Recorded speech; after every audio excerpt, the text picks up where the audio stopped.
Osa slammed the empty box onto the floor, and the sound cracked through the silence of the house like a bone breaking. The red envelope was gone. 3 years of her life gone. She stood in the middle of her room, chest heaving, eyes dry because she was too far past tears to cry. She turned the box over, turned it again, as if turning it enough times would make the document reappear.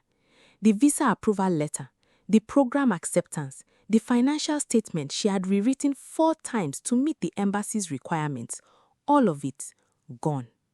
She already knew who took it. She walked out of her room, down the hallway, past the framed family photo on the wall, the one taken at her father's 60th birthday, where Adunola stood closest to Chief Emovon and Osa stood slightly to the side, almost cut out of the frame, and she stopped in front of Adunola's bedroom door. She pushed it open. The wardrobe was half empty. A bottle of perfume left uncapped on the dresser. The smell of something careless, something already gone. Osa stood in the doorway for a long time. Then she walked back to her room, sat on the edge of her bed, and pressed both palms flat against her thighs. Her phone buzzed. A message from an unknown international number. Just 3 words. I had to. If you are just joining this channel for the first time, welcome. Hit that subscribe button right now because stories like this one are why this channel exists. And if you have been here before, you already know we do not do ordinary here. Like this video, drop a comment, and let's get into this story. Osa was 26 when her life was stolen from her, not from a stranger, by the girl who had shared her father's house for 17 years, Adunola, Nkionyolu's daughter, Chief Emovon's stepdaughter, and the person Osa had in her quieter moments, almost called a sister. Almost. Osa's mother had died when she was 9, a fever that moved too fast for anyone to stop. Chief Emovon, a man whose most defining characteristic was his inability to sit with pain, remarried within 18 months. Nkionyelu came with polished manners and a daughter the same age as Osa. She never raised her voice at Osa. She never had to. She simply made it clear, in the way she distributed warmth, in the way she assigned chores, in the way she smiled a half-second longer at Adunola in every family photograph, that Osa was not the one that mattered most in that house. Osa learned to shrink. Then she learned to redirect that smallness into something useful. By 16, she was at the market before sunrise, selling tomatoes, pepper, and small cuts of fabric she bought wholesale and resold at a thin margin. She kept a notebook, every sale, every cost, every lesson. By 19, she had taught herself bookkeeping on a borrowed laptop, sitting in the back of a cyber cafe until they closed. She did not tell anyone what she was building towards. She had learned early that announcing dreams in that house only gave Nkionyelu something to quietly dismantle. The visa program took 3 years. 3 years of saving, of saying no to anything that was not the goal. No outings, no new clothes, no softness. She had filed and refiled documents, rewritten statements, chased embassy requirements with a patience that frightened even her. When the approval letter finally arrived, she locked herself in the bathroom and pressed the paper against her chest and sobbed with her hand over her mouth so no one would hear her. That night, Chief Emovon hugged her, stiffly, briefly, the way he did everything. Nkionyelu said, "Well done, Osa," in the tone of someone acknowledging traffic. And Adunola sat at the dinner table and said nothing. Just watched and smiled the kind of smile that does not belong on a person who is happy for you.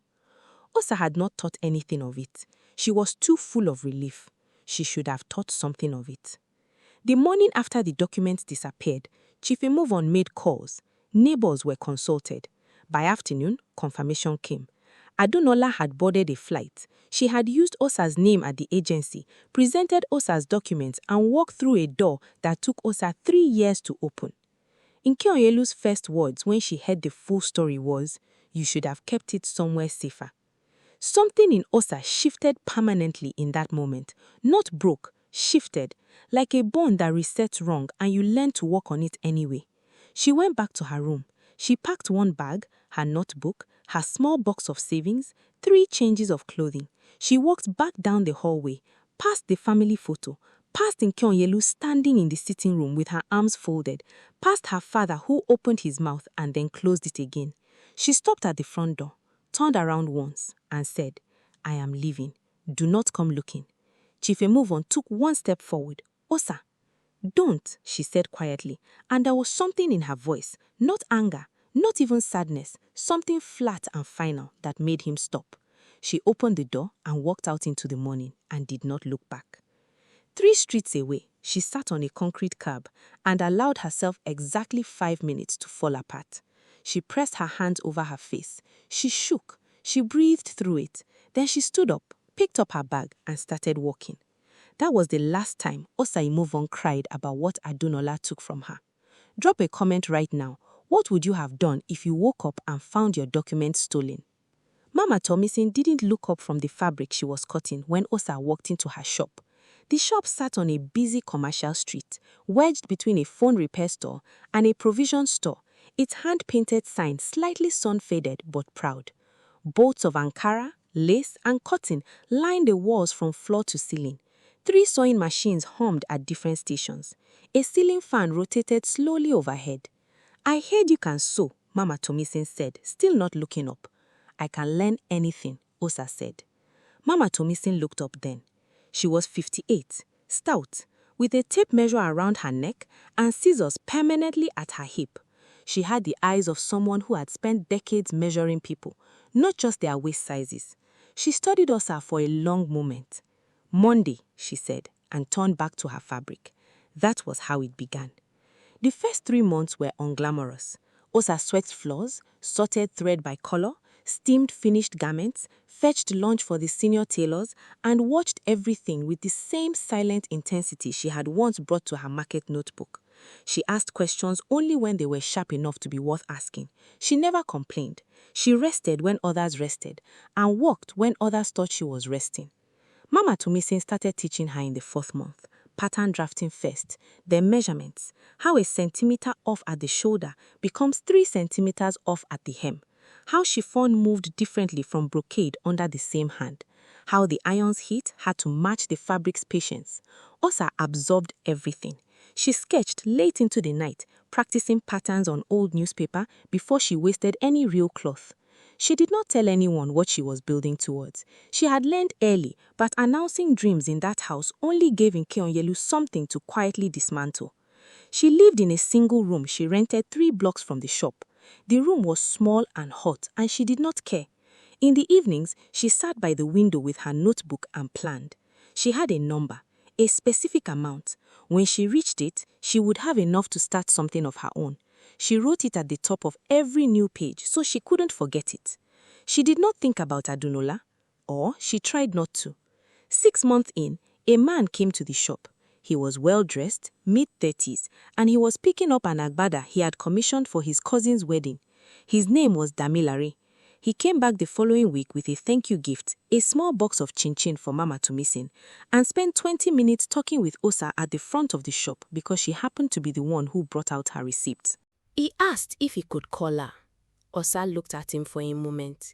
She was not cold, not particularly guarded. She was simply someone who had learned that attention from the wrong direction cost the same energy as attention from the right one, and she did not have energy to waste. But there was something about the way he asked. Straightforward, no performance. She gave him her number. Damilare called that evening. He called the next evening too. He was a logistics coordinator, he said, and he found fabric fascinating because he had grown up watching his grandmother sew. He asked about Osa's work with genuine interest, what she was learning, what she wanted to build. He did not ask about her family or her past, and she liked him for that more than she could explain.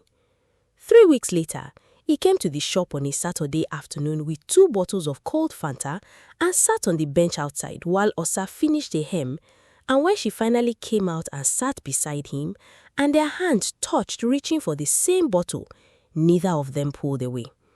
He kissed her first, careful, questioning, and she kissed him back with the same quiet decision she brought to everything she wanted. They were not loud about it. They did not announce it. They simply began. The way things begin when two people are both tired of games. But it was in the 8th month at 2 in the morning when Osa's life turned again. Mama Tomisin had received the biggest contract in 2 years, a 14-piece ceremonial outfit order for a Lagos-based women's cooperative led by the formidable Alaja Bimpe Fashola. The deadline was 72 hours away. Mama Tomisin had assigned Osa as lead. Osa had not slept well in 3 days. She had cross-checked every measurement, supervised every cut, reviewed every stitch. And then, at 11 p.m. the night before delivery, Simi, the youngest and most apologetic of the junior assistants, came to her with trembling hands holding a ruined panel of Oyibo lace. "I cut it wrong," she whispered. "I thought the marking was..." "Stop," Osa said. She took the fabric from Simi's hands and held it under the light. She turned it, measured the damage with her eye, breathed. "Sit down," she said to Simi, "and thread me a needle." Osa walked through the night.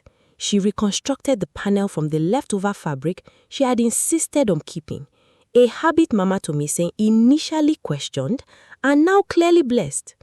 She recut, resewed, repressed. She moved with a focused silence of someone dismantling a problem she has already solved in her head. She just has to tell her hands. At 6:47 a.m., she steamed the last piece. At 7:15 a.m., all 14 outfits were delivered, pressed, packaged, and perfect.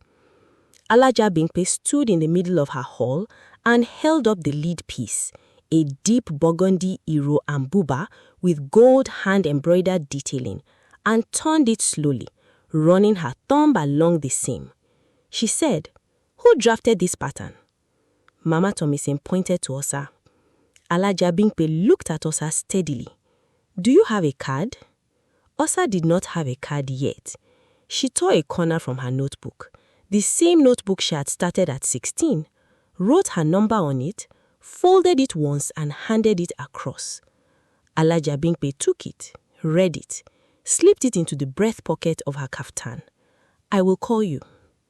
Damilare was waiting outside when Osa finally left the building.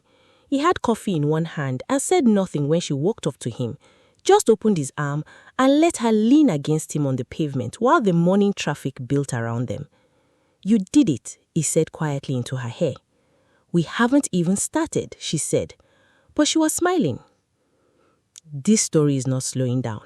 Like this video right now if Osa's hustle is speaking to you, and share this with someone who needs to hear it. What happens when Adunola walks back through the door will leave you breathless. 2 years passed the way hard years do. Not quickly, not slowly, but with the weight of everything earned. Osa negotiated a back room 2 streets from Tomisin's couture and converted it on weekends with Damilare's help. He painted the walls while Osa installed shelving, and they argued cheerfully about whether sage green was a practical color for a workspace. She won. The walls were sage green. Her first solo client was a bride named Ronke, who had been turned away by 2 other tailors for having a difficult figure. Osa spent a Saturday afternoon just listening to what Ronke wanted. Not what she thought she could have, but what she actually wanted. Then she drafted something she had never made before and stayed up 3 nights, and on the morning of the wedding, adjusted the final hook and eye fastening herself in the bride's living room while Ronke's mother cried softly in the corner. "You made her look like herself," the mother said. That was the review that mattered most. 6 months in, a supplier disappeared with a 40,000 naira deposit. Osa sat with the loss for 1 evening. She calculated. She rearranged. She sourced from 2 smaller suppliers instead and rebuilt the buffer over 8 weeks. She did not tell Damilare until it was resolved. Not because she was hiding it, but because she had learnt that some problems needed to be solved before they needed to be spoken. She hired her first assistant 8 months in, a girl named Toluwani, who Osa had seen selling fabric remnants at the market, her own notebook tucked under her arm. Osa recognized something in her immediately. "Can you sew?" Osa asked. "I can learn anything," Toluwani said. Osa hired her on the spot. By the end of the second year, Osarun Winsing Couture had 3 full staff, a client waiting list that stretched 6 weeks out, and a quarter-page feature in a regional lifestyle publication. The journalist who interviewed Osa asked, what was the turning point? Osa thought about the red envelope, the empty box, the 3 words on a screen. "I had to." She said, "The day I stopped waiting for what someone took from me." She was 28 years old. She had built every centimeter of it herself. She and Damilare were sitting on the steps outside the shop one Thursday evening when Osa's father called. Chief Emovon's voice was older than she remembered, softer. The edges worn down the way wood softens in water. "Adunola is back," he said. Osa said nothing. "She came back last week. He did not go for her abroad. She's not in a good way, Osa." Still nothing. "Your stepmother was asking. We were wondering if perhaps..." "Papa, good night." Osa hung up, sat very still for a moment. Damilare looked at her but did not push. He knew her well enough to wait by now. "She's back," Osa said finally. He nodded slowly. "What do you want to do?" Osa looked out at the street.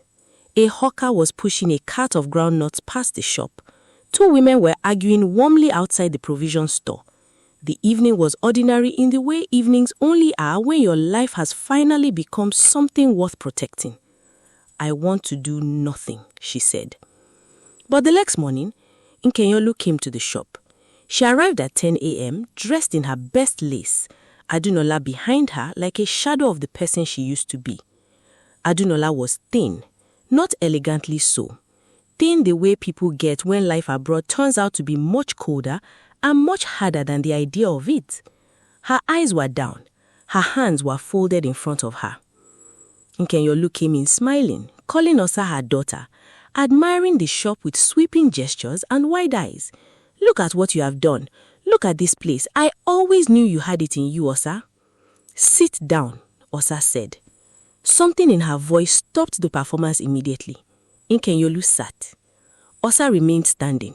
She set down the fabric scissors she had been holding and placed both hands flat on the table between them. She looked at Nkenyolu first, then at Adunola, then back. "Say what you came to say." Nkenyolu straightened, shifted. "We are family, Osa." "Whatever happened, young people make mistakes. Adunola was foolish, yes, but..." "She took 3 years, Osa said." Her voice did not rise. "Not a mistake, not a moment of foolishness. She took 3 years of my work and my money, and she used my name to walk through a door I had spent everything to open." She paused. "And you stood in that hallway and told me I should have kept it safer." Nkenyolu opened her mouth. "Eta, I am not finished," Osa said quietly, and the room went still. "I have forgiven you both. I made that decision a long time ago because bitterness was not something I was willing to carry, not with everything else I was carrying. But forgiveness does not mean money. It does not mean I become the answer to a problem you created. I built this." She gestured around the shop. "Osarun Wense Kucho. Without you, without your help, without your kindness, without a single soft word from this family. Every naira in this shop I earned, every client I earned, every sleepless night I spent alone." Her eyes moved to Adunola, who had not looked up once. "Adunola." Adunola lifted her eyes. Osa said, "I hope you find your way. I genuinely do, but your way is not through my door." The silence stretched long. Then Nkenyolu tried once more. She mentioned Chief Emovon's health, the family name, what it would look like to the community if Osa turned her back on blood. Osa walked to the door of the shop and opened it. She stood there and held it open without a word. Nkeyonlu rose with great dignity and walked out. Adunola followed, but at the threshold, Adunola stopped. She turned around. Her voice was barely above a whisper. "I am sorry, Osa." Osa looked at her for a long moment. The girl she had grown up beside, the girl who sat at the dinner table and smiled the smile that did not reach her eyes, the girl who had taken everything and left 3 words on a screen as explanation. Osa nodded once, slowly. Then she closed the door. She stood with her back against it for just a moment, breathed. Then she straightened, walked back to her cutting table, picked up her scissors, and returned to the deep blue Ankara that was waiting for her hands. Toluwani looked up from her machine across the room. She said nothing. She just smiled a small, knowing smile and looked back down at her work. That evening, Osa was at her work table sketching the next collection when her phone buzzed. Alaja Bimpe. A 20-piece order for a regional women's conference. Could Osa handle it? Osa typed back, "Yes, send the details." She set the phone down and looked through the window at her shop sign, Osaru Wense Kocho, lit up in the orange evening light, her name exact and full and unhurried against the fading sky. Damilare appeared in the doorway behind her, 2 plates of rice balanced in his hands, and she laughed, a real one, unguarded, the kind she had not known she was still capable of before she built this life. He set a plate in front of her, pressed a kiss to the top of her head, and sat beside her at the table. Outside, the street was alive with evening sound, hawkers, generators, the low hum of a city that never fully stopped. Inside, Osa Emovon picked up her pencil and kept designing. What they took was a door, what she built was a house, and she was just getting started. If this story moved you, share it right now with someone who needs to be reminded that starting over is not the end, it is the beginning. Like this video, subscribe if you haven't, and drop a comment below telling us where in the world you are watching this from. We want to hear from you. See you in the next one.